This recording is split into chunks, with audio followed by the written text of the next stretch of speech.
Hello po mga ka-adventure. Good day at welcome back po. Nandito na tayo ngayon sa munting kubo ko mga ka-adventure.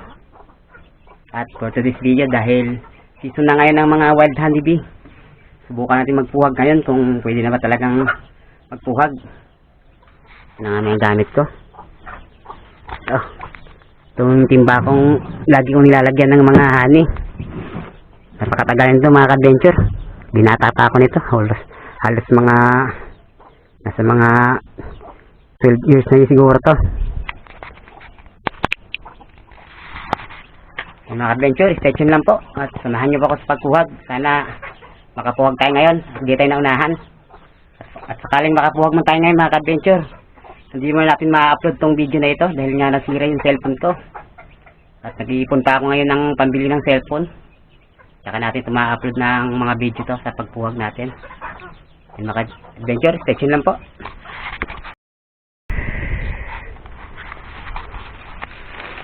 Ayan mga adventure, dito na tayo. Pakita ko sa inyo yung putyutan.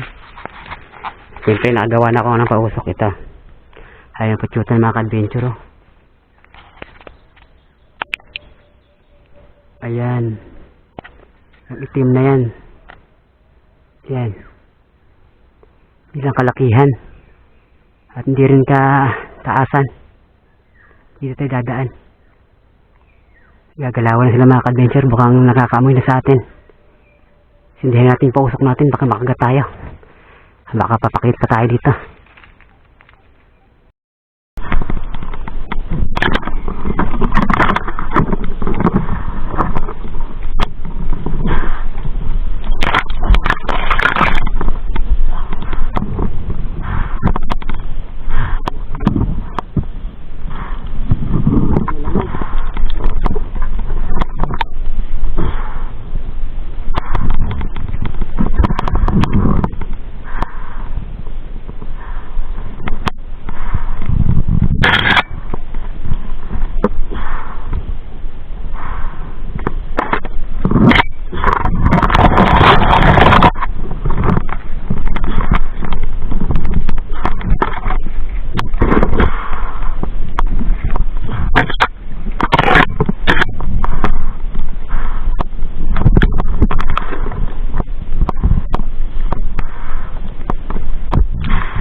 Agad na ako.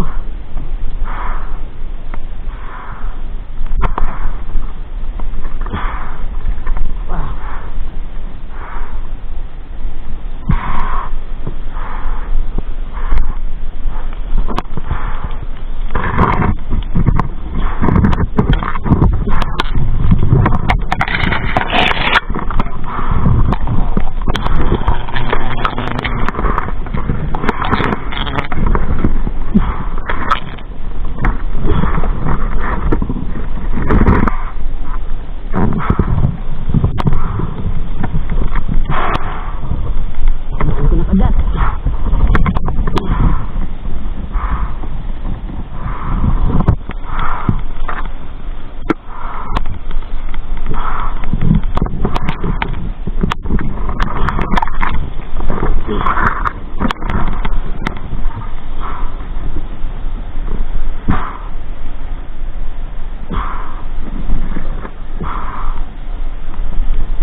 Ayun naman.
Ay mga adventure, tapos ko nang puhagin yung putyutan.